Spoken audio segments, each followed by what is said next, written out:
Hey,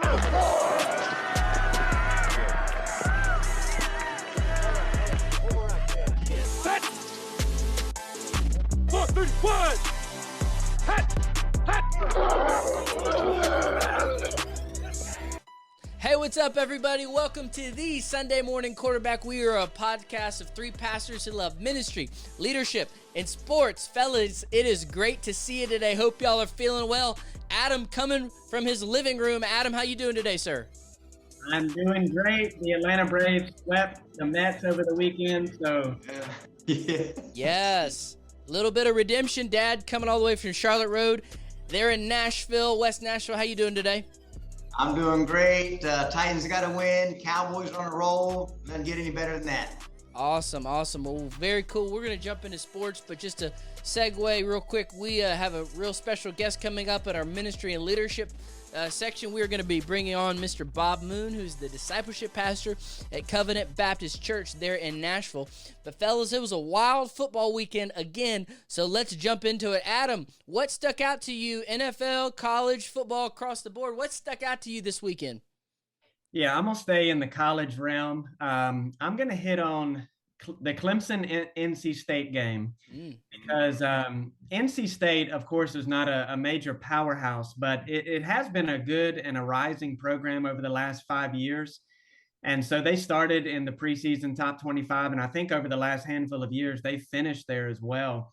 And the way Clemson kind of just dominated that game, and I'm saying this as a diehard Tar Heel fan, NC State is a really good football team, but Clemson is really, really showing that they have not fallen. They have not backed off at all, despite losing, their O and defensive coordinator in the offseason. We spoke about that before the football season started, about what's Dabo going to do without his main guys. And man, it was just not that NC State were blown out, but Clemson really, really just looks like they still are one of the top football teams in the nation and probably are going to be that way for a while.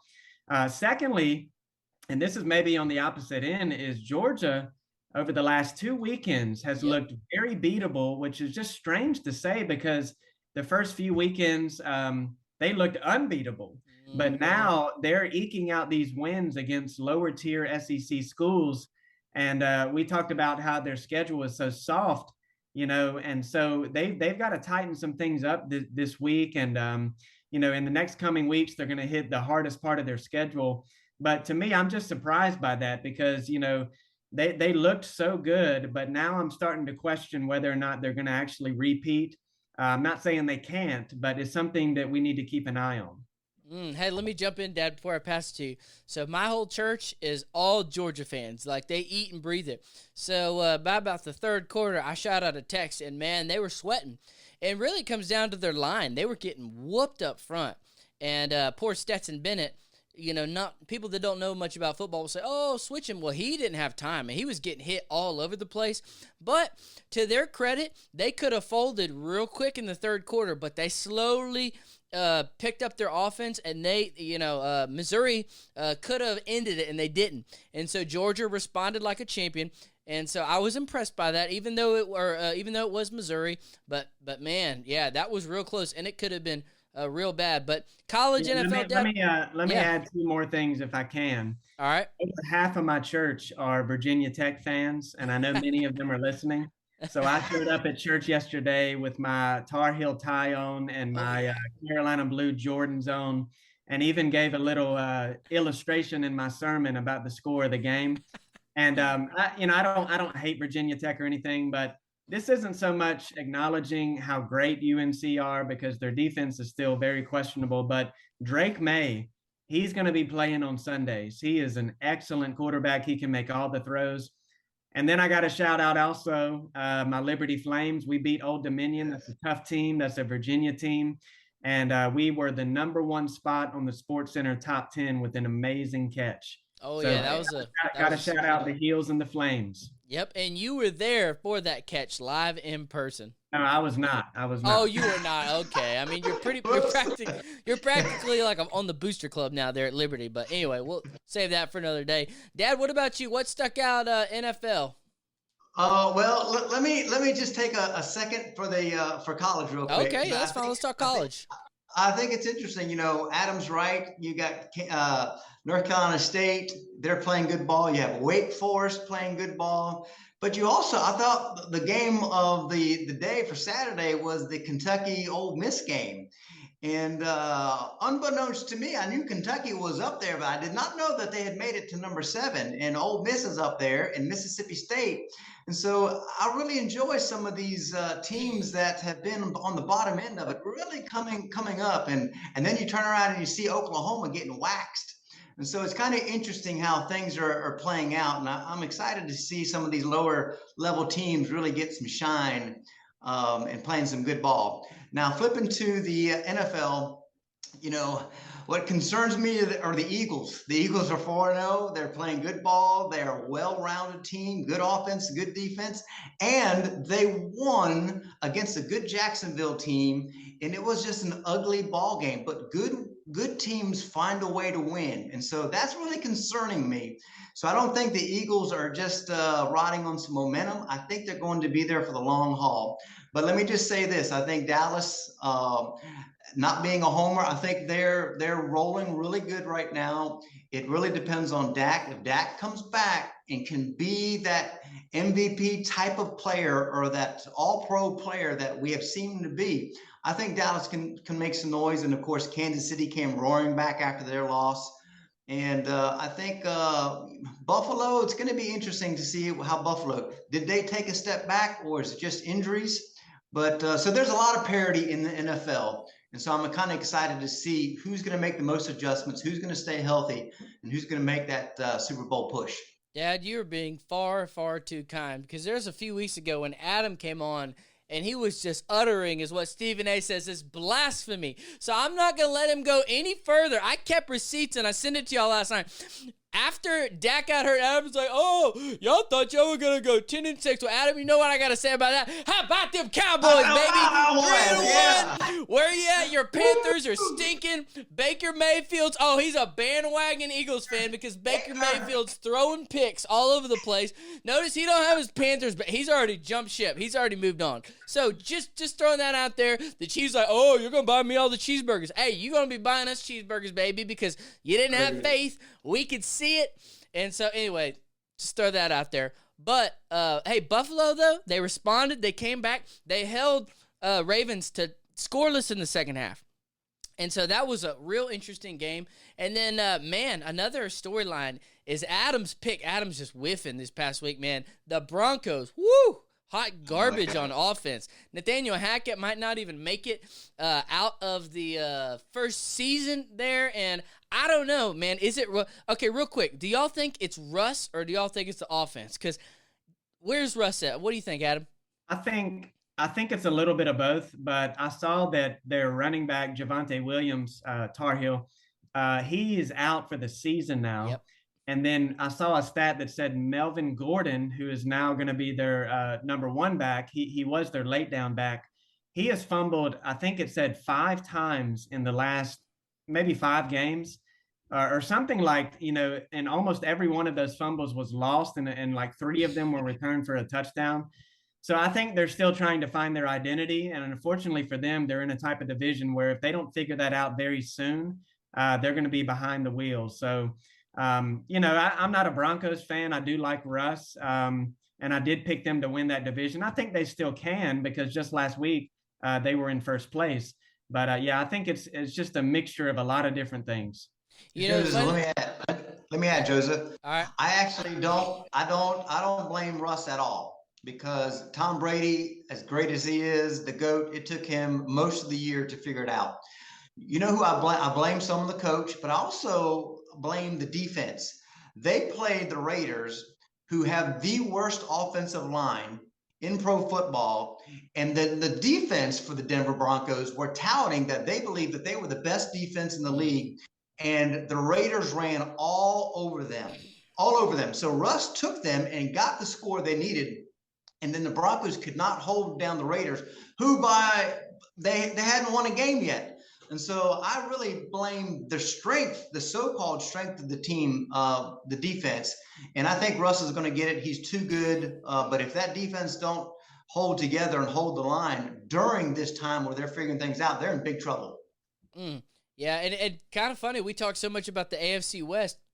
Outside of the Chiefs, I think the AFC West is a little overrated. I mean, Raiders stink, Broncos stink, Chargers, meh.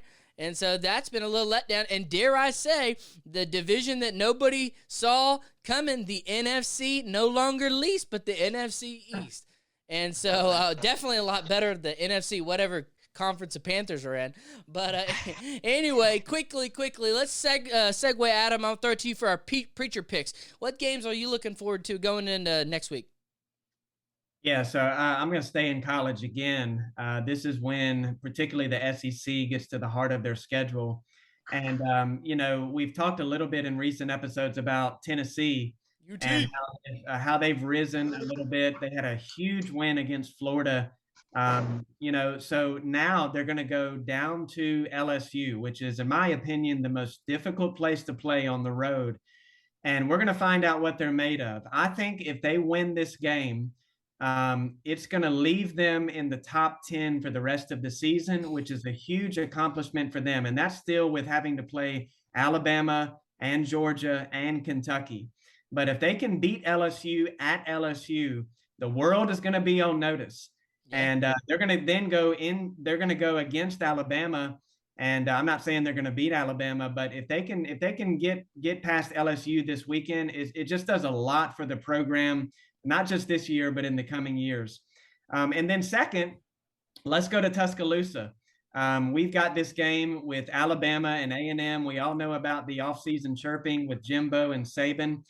Here's how I see this playing out. I'm not an Alabama fan. I do like and respect Nick Saban, not just because he's the greatest college football coach ever, but the way he goes about his business. He keeps his head down. He keeps his players focused. I think they are going to destroy Texas A&M. And I think Nick Saban, I think he's going to have his boys hyped up. I could see them winning this game by 20 or 30 points, honestly, because A&M, they've been shaky. They lost to App State. They barely beat a bad Miami team, and they've lost a few games as well that they should have won. So I do not see good things in store for Texas A&M coming up this weekend. I think the tide's going to roll. And because Georgia has been bumped off that number one spot, Alabama's now there again. Here we are again. And it's Alabama and everybody else, it seems like. So we're gonna find out this weekend. Yep, and let me say, man, and all the college fans out there, the Tennessee and Georgia fans, they want to let it be known. All that money, Jimbo, and that's what you're producing. If he doesn't turn it around quick, he's going to be on the hot seat. I mean, If he comes out slow next year, they'll can him mid-season. Or if he ends real bad this year, they might let him go now. And so, Jimbo, if you're going to do all that talking, man, you got to back it up. And can we just say, after this NFL season, I think Nick Saban, it's like he's the greatest college coach, and then most people say Belichick is the greatest NFL coach. You know what? After seeing Belichick this year, I'd say Nick Saban's got to take the cake, at least as far as, like, coaching goats, because, man, Belichick's taking a step back. But anyway, some big college games. And UT, man, if UT can make it to the end of the season and losing 3 games or maybe even 2, I would say UT's back, man. And their coach, he's been staying under the radar, and they finally got something working on offense. And so they got the recruits coming in. But, Dad, what preacher picks are you looking forward to next week? What games are sticking out? Of course, I'm going to be looking at that Dallas Rams game. And yes, I am a huge Cowboy fan, but that's just an intriguing matchup because you got the world champions going against the Dallas Cowboys that are really playing good football right now. And I'm actually interested to see who's going to be the starting quarterback. I'd like for Dak to take one more week because I think the Cowboys they've found a nice groove with Cooper Rush. And I think this is going to be a close game. And I don't think that Cooper Rush is the type of guy that can put up 40 points. We've seen Dak be able to put up 40 points over and over and over again. But what I have seen is Cooper Rush is clutch in those close games. And so this would be a good game to kind of see how the Cowboys play against a really tough team like the Rams. So, I think it's going to be close. I think the Dallas Cowboys can win the game. I really do. To me, it's going to be a toss-up, but I really want to see where they're at in their mettle. and kind of see how they respond against going up against the Super Bowl champions. And then a real intriguing matchup is to see the Dolphins and the Jets. And the reason being is I really think that the Jets, I like their coach. He's just a fiery, passionate guy. And I really see that beginning to spread onto the team. And I kind of like their quarterback. He's got some sizzle and some spice as well. So, I think they're really close to being a team that's, I'll just say that they're on the rise. But if they can win against a Tua-less Dolphins team, both teams can be 3-2. Nobody saw that 10 days ago. Everybody saw Dolphins beating the Bills and look what's going on, and the Jets were the Jets. But if they can get a win, you're talking the Jets and the Dolphins after that start that the Dolphins had going 3-2. And, at the end of the day, the Jets have had bad season after bad season. So I'm just rooting for them. And I like the spunk in their new quarterback. Yeah.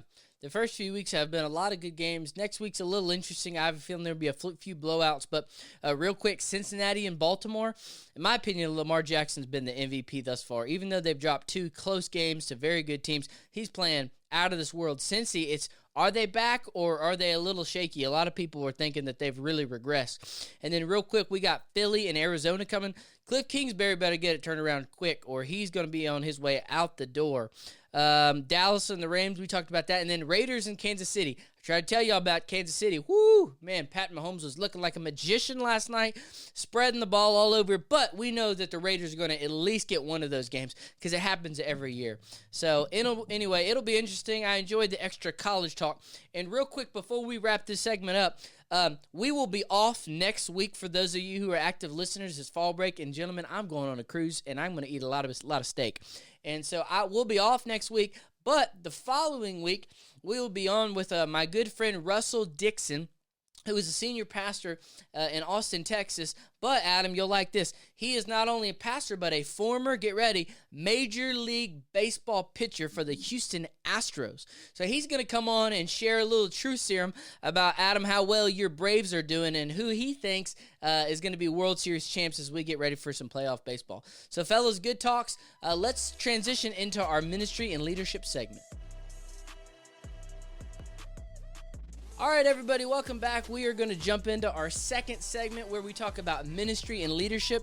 And today we are so excited to have a special guest and pastor, Mr. Bob Moon, who is the discipleship pastor all the way from Nashville and Covenant Baptist Church. Bob, you doing all right today, sir? I'm doing great. Awesome. You're a big coffee drinker, I hear. Yeah. I like coffee. It's good. It wakes me up, takes me through the day, and it's a good thing. Yes, sir. Very cool. Now, before we jump in, Bob, I have a few questions for you. But, Dad, you and Bob are friends and have become mutual friends in Nashville. Can you share just a little bit about how y'all have come to know each other? Yeah, I heard him at a Nashville Baptist luncheon, and we were discussing leadership and church and discipleship. And everything he was saying, I didn't say it every time, but I wanted to, was amen, amen, amen, amen. And I said, that guy, we can be friends. And so that has started a great friendship. I've had him at our church. He did a roundtable revival with us, which was just some dinner at the same time as hearing him teach on what is discipleship biblically. And so our church has loved him and thankful for his friendship. Very cool. Well, Bob, we're excited to have you on today. Now, just as a tradition here at the Sunday Morning Quarterback, we've got to start off, Bob, with 3 questions that we ask every pastor. The first question is going to be, would you tell us about your family and church? Then second question is, what is your sports bias? You know, we love football here. And then the third question is, what is your biggest preaching blunder or funniest preaching story that comes to mind first? So take it away, sir. All right. Well, I've been married for almost 42 years to the same woman. And we have 3 kids. They're all grown. My daughter is a single mom, and she lives down the road from us in Portland, Tennessee. My middle son has just completed seminary in Charlotte, North Carolina, and is on staff at a church in Virginia. That's where my wife is right now, seeing that boy and our grandson, Charlie. little boy. And then my other son is a deacon and involved in his local church. He's a graphic artist guy. He's got twins, and then he had another one. So we got, awesome. I don't know, 5 or 6 grandkids. All right, Bob, what is your sports bias if you got one? Well, I kind of like cornhole. There you go. And, I married into an Alabama fan. My family, I grew up in Georgia. We were not, we just didn't have it. The school I went to was so small, we didn't have a football team. And then I went to Samford University for education, and we didn't have a football team at that time. And so I just didn't grow up in that culture. So I married a girl whose parents were Crimson completely through and through. So I quickly became an Alabama fan and basically have not regretted it, because when you're the best, it's hard to beat humble. So, Yep. He's already starting to sound like an Alabama fan. I know, man. They just sound so entitled, but hey, it's fine. We won't hold it against you. But anyway, the best way to find a great quarterback on the University of Alabama football team is for the starter to get injured. I mean, because it's so deep. All of a sudden, here comes a better one. Here comes a better one. So I don't know. It's like a factory. It is. But all right, Bob, what's your biggest preaching blunder with our third question? Do we really want to talk about this? Well, okay. There was a time a few years ago when we invaded Iraq. You may remember that. And we were they were tearing down statues and everything. Well, their country was in a mess. And the IMB was working up a mission trip, if you can imagine that, to Iraq to do relief work like water and stuff. So it was dangerous. And our church in Montgomery was going to send a very, very small group, 2-3 people. And I was one of the people. And so we were praying for this trip and raising money for this trip. And we were going to do some relief work in Iraq. Man, does that sound interesting? So anyway, IMB called us up and said, things are much too dangerous to go. So we're going to have to call that off. So I stood in front of our congregation, and I had to say, it's not working. Things are messed up over there. It's dangerous. Things are so erotic that you can't go. And they heard that word exactly like I just said it. Oh. I meant to say erratic. And I said, things are so erotic, we can't go. And I paused, and the drummer goes, ding, and the whole 600 people started just dying laughing. And it took them about 2 minutes to recover. How do you get over saying your mission trip is over because it's too erotic? All right, fellas, let's jump into our ministry and leadership segment. We appreciate those fun stories. And so today we are going to talk a little bit about being in the church. And as 4 pastors here, that's something that we all the time are thinking about, is how we can help people transition into our church literally, but also spiritually. And so, Bob, I'm going to pass this first question to you. And so if you're out there today, whether you're a church worker or you're a part of your church, these questions are very applicable. And so, Bob, the first question I have for you today is, how do we, as pastors in the church, help new people find their place to be fed, to serve, and ultimately to feel a part? That is an incredibly critical question. I served a church in Montgomery several years ago, and we had a church health study done in our church. And when the fellow was in the pulpit on a Sunday night undoing all the information that he had discovered about our church, he said, you guys have such great church health, and he's bragging on us and everything. He said, but you need to know that I've discovered that 85% of your new members are either inactive or they've gone in 18 months. 85% of your new members are gone or inactive in 18 months. In other words, the front door is open and the back door is bigger, right? And we knew, I mean, we had around 600 in attendance, and we knew that people were joining all the time, but that 600 meter never moved, but we just didn't talk about it. You know what I mean? So here this guy says, your people are leaving. So this was years ago. And so the pastor I was a youth guy, and the pastor looked at me and he said, we got to fix that. So we really went to seed on what the problem was. Okay. And so I've been through a process where we ask all those questions. How do we connect? How do we get people to feel a part? How do we help them to serve? Yada, yada. We discovered at that church that we had tons of committees, tons. And we had about 6 people, dead people, actively serving on committees, which means their names were still on a committee list, but they were deceased. In other words, the committees this system was broken, and you're talking about having people involved. The bylaws of that church required people to be a member there for at least a year before they could serve on a committee. And the primary way to be serving in that church at that time was on a committee. Well, wait a minute, we're losing people in 18 months. Well, if they have to be a member for a year before they can be on a committee, if you join in the right month, the wrong month, it could be 2 years before you're ever considered. And we're like, well, wait a minute. Our bylaws are hurting us. Okay.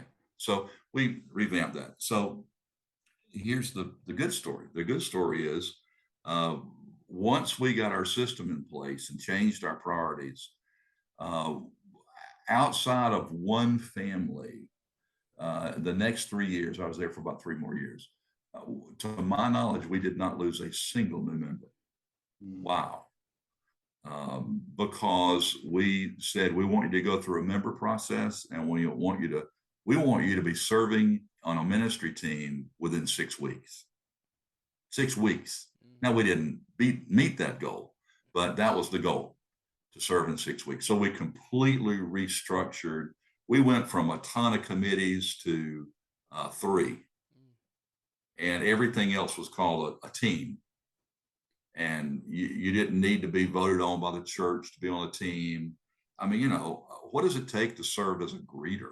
We're not talking about teaching anything, but what does it take to hand out a bulletin, or help with the landscaping, or help park cars, or the sky, or sing in a choir, or play on the, so the sky's the limit on being able to serve, as long as you have a system in place to connect the person's skills and desires and assets with an appropriate ministry. And that just takes work, Adam, you want to jump in on this discussion? New people finding their place, learning to be fed, finding their place to serve, and ultimately feeling a part. Yeah, Bob took a lot of that, because we do a very similar thing at our church. And this was something that very early on, when I came to our church, really the first thing that I identified as something that I would like to lead us to change in is the way we intake members. And I could list 20 reasons as to why that is. And so we started not bringing someone down during a service, unannounced, and just voting on them then and there, and started with a new members orientation class. We call it Family Matters. We do spend a good amount of time explaining who we are as a church. And the goal in that is to expose them, first and foremost, to our doctrine, but second, to who we are as a church and the various ministries that we have. And so one way we really try to do this on the front end is when they fill out a membership application. On that application is everything from, of course, their ages, and so where we might appropriate them for a Sunday school small group setting, but also if they have any experience in ministry, serving in some kind of ministry at a previous church, if they are a Christian at the time, or is there a passion that they have in some area that we could immediately direct them to. And so once we get all of that information at the front end with the new members application, we know where to send their name, their information, whether it be a Sunday school teacher, a ministry leader, and we kind of do what Bob does. We have a few teams, and so we'll just send their information to them, and during that orientation, just suggest that they get plugged in one way or another. And so very similar in that way. I don't think we were lacking so much in retaining members, but every now and then we were lacking in those ministries. And so, like a lot of Baptist churches, we have a nominating committee. And so often they'll come to me, these poor souls that, they're trying to form a list of 200 people that are working in different ways. And they often need spots filled anywhere from 20 to 30.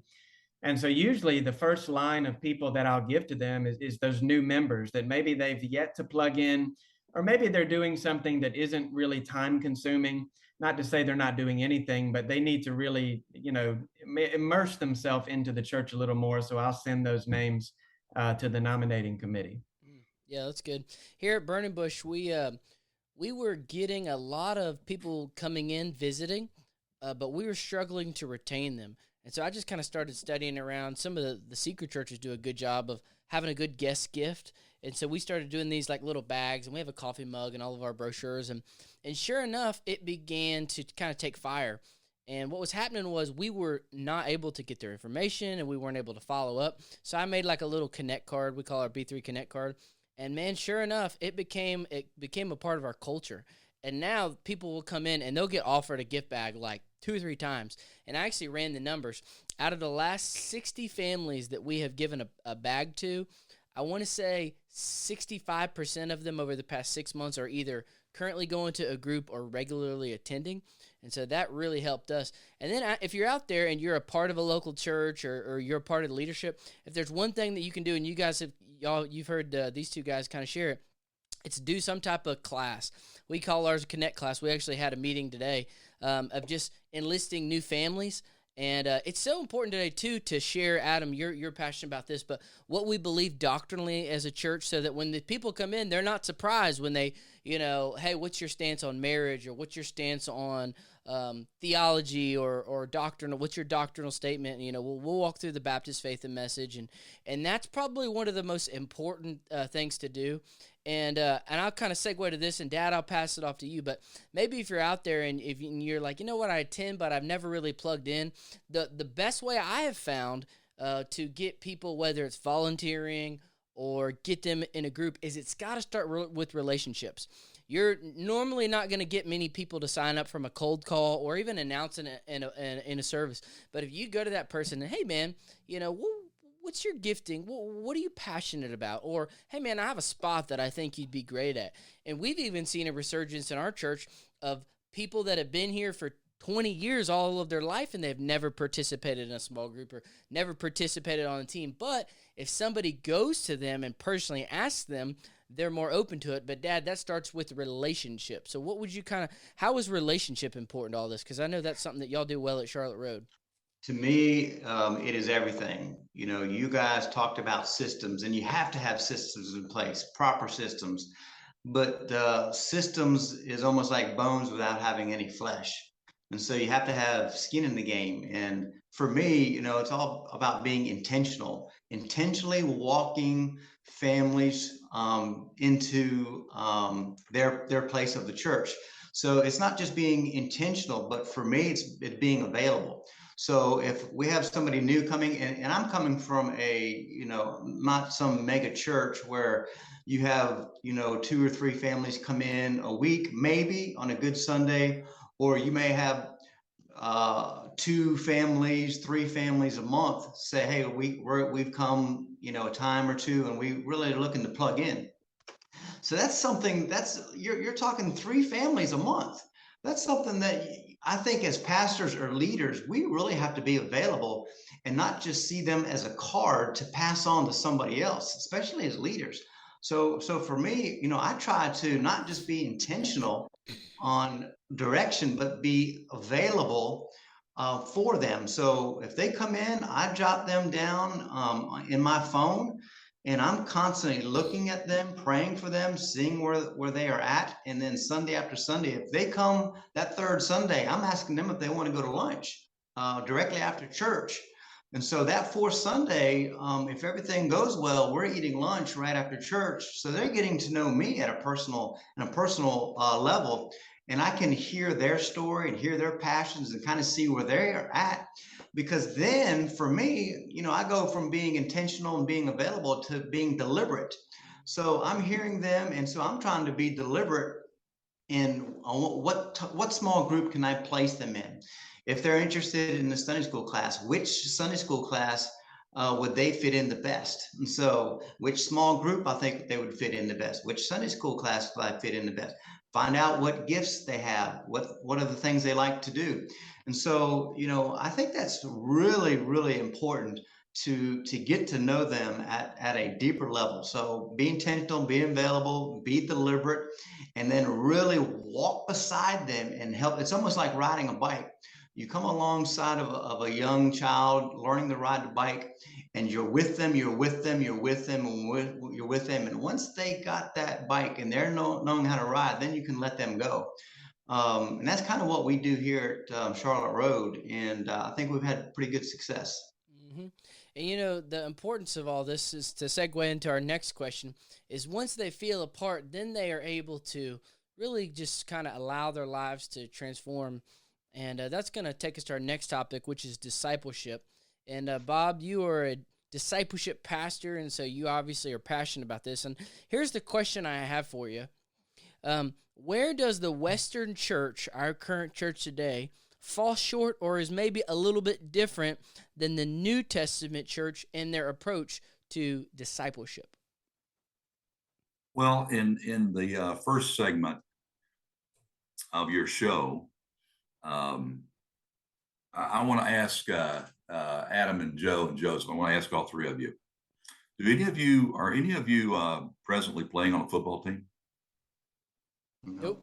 Fantasy football, yes. But you don't put on the pads and go kill the opponents, right? Nope. Yeah.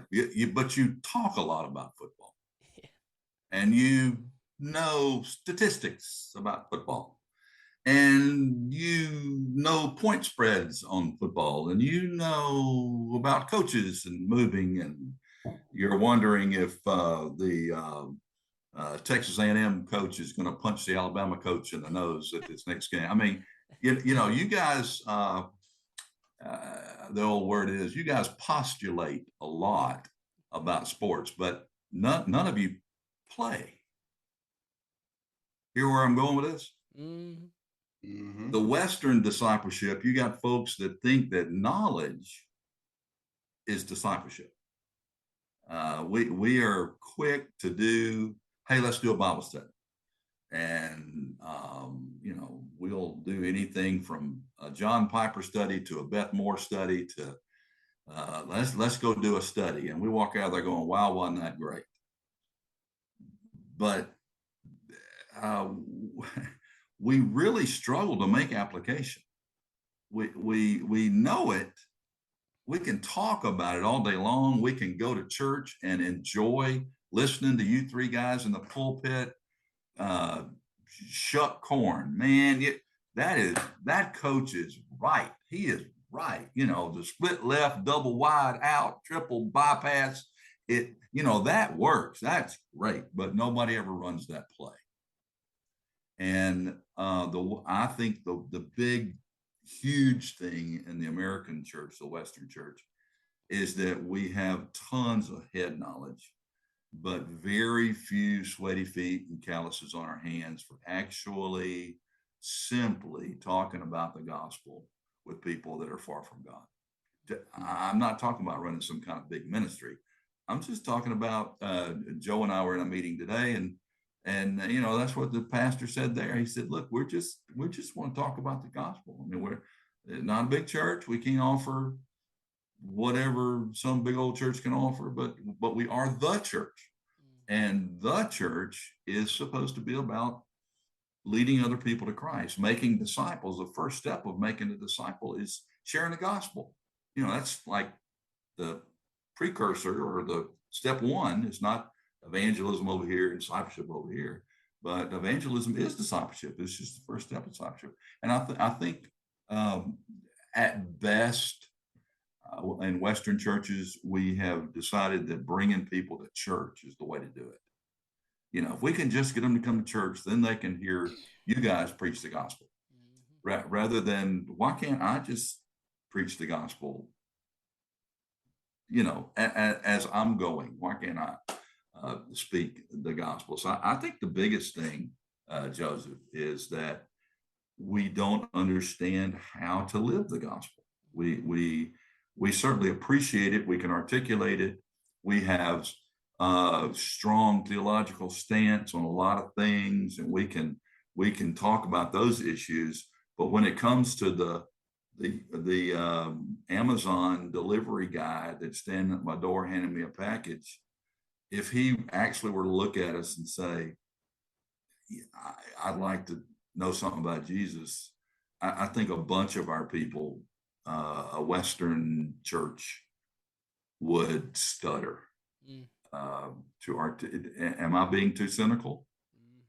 That's good. Hey, Joseph, let me jump in, because I'm going to take it on a personal level with myself, because, you know, we're all on a journey of faith and growth. And, you know, we have the last few episodes, we've been talking about the difference between information and transformation. We've been talking about the importance of reading. And at our church, and it really starts with me, because when I'm about to share, I think it's so important to for the leader to be able to get and receive, because we set the tone in the church. And so for me, I think it's important not just what we read, but to receive the things that we're reading. And so that it can move from information to transformation. And I've just recently preached a sermon on how to love God. Jesus said, look, love God with all your heart, mind, soul, and strength, and then love your neighbor as yourself. Well, you know, as I've been looking at that in love, I actually think that's the way we're supposed to do life. You know, when you're talking about loving God, I think that's the approach on how we learn. So, for instance, when we're learning to love God and we take that approach, ultimately He's saying, I want you to love me with every fiber and every area of your life so that I can penetrate all of you. Well, when we're learning and growing and receiving, not just reading or not just hearing, but truly listening, means hearing with action, then we're actually taking the things that we're receiving and we're allowing it to implement every area of our lives. Well, if we're taking those things and receiving it and allow it to penetrate every area of our lives, that's transformation. Right. But if we only take the things that we're hearing from a preacher, or if we only read the things and not receiving them from a book, and then we only apply it to our minds, or we're a preacher or leader that says, hey, I love Jesus on Sunday with our emotions, but then everything else in our life falls by the wayside, then, you know, then it just becomes a hobby. But when we start to love God, grow in God, serve God with every area of our lives and not just our feelings, or we all know people who love God just with their minds and they love and devour books and they have all this information, but there's no true transformation going on and no true change. There's no humility. There's no desire to serve. Then we can become crippled and segmented in our discipleship or even our love with God. So I think approach to discipleship is the same approach that we are supposed to have in loving God in all areas of our life, because ultimately all the walls are broken down in our lives. We can take all the knowledge, the information, it becomes transformation. We're not just reading it, we're receiving it, and it changes everything. That's transformation. And I think it, and why it's personal to me, because I think the pastoral or leaders set the tone in the church. And so if a pastor or a leader is learning and growing and changing, then that permeates the church, because that affects what I'm saying, not just how I'm living, but what I'm saying. And at the end of the day, that's being authentic. And I think the church needs some authentic leaders that truly not just information, but transformation in their lives and in the lives of the church. That's good. Adam, you want to take us out? Yeah, I'll touch on somewhat of a different angle of this, and saying that, we've talked about the need for community in churches, and that's certainly something that we want to stress. But there's such great difficulty to create that in modern evangelical churches. And so when you look at a book like Acts, and everyone's pretty familiar with Acts 2, about the early church getting together daily, breaking bread together, hearing the apostles teaching. Well, that sounds so foreign to us for a reason. But we also have this tension of realizing that's good, that's great. And, so in recent years, so many churches have emphasized small groups and life groups. And then there's another category of discipleship. And, it's one person, spiritually mentoring a small group of people, and then they go and multiply that. And then we have churches like ours that really emphasize Sunday morning, what we would think of as life groups and Sunday school. So I really messed around with that a lot in my head, because I've noticed the trends in all of those different directions, and they're great. But what I landed on is that for the culture of our church, we have to do something really well. Rather than trying to do a lot of different things, and because we only have but so much time and energy, only doing them decent, we have really emphasized Sunday morning life groups, or Sunday school, we call it, to try to do that, because it's difficult to create community in the times in which we're in. The busyness of Western culture, how distracted we are, and the simple fact that as Westerners, we have these big things we get into travel places. I mean, the first century didn't have that. They didn't have that 100 years ago. So typically the people in your church, if you're in any kind of metro urban area, a suburban area, they're coming from all over the place. And unlike for the last thousands of years, most of the wives and the women, they're working. And so the idea that there's just all this free time throughout the week to plug in is really, really difficult. And so we try to emphasize Sunday school. And then, Joseph, I wrote my dissertation on the importance of Wednesday nights, which in many ways is a kick against the grain of current trends. For a long time, that was normal to go to church on Wednesday, to have a meal. And in that time of having a meal, there's fellowship and then hearing the preaching of God's word. So we try to emphasize those two things, because we look at those calls for community in the life of a church as something that in the New Testament was descriptive, not necessarily prescriptive about when you do it and how you do it. And so that's just something I've learned in my 10 years of pastoring. Don't try to do everything, do something. And whenever you do that something, do it really well. Mm-hmm. And just to kind of take us out here, you wrote your dissertation on that. Well, I'm currently writing mine on the importance of training up small group leaders and having leaders who can build that community. So maybe next time we can talk about that, about how as churches we can train leaders that have the gifts to do ministry on behalf of the church as the under shepherd, because a lot of times we have it all here, but we're not raising up our leaders to do that themselves. And so anyway, well, Bob, we appreciate you coming on and talking about discipleship and just some practical ways that people can plug in and serve in their church. Guys, it is great seeing you today. We will be off next week for fall break, but we will be back in 2 weeks with pastor and former Major League pitcher Russell Dixon, all the way in Austin, Texas, and he's going to give us some baseball analysis. So, gentlemen, appreciate it and have a great day.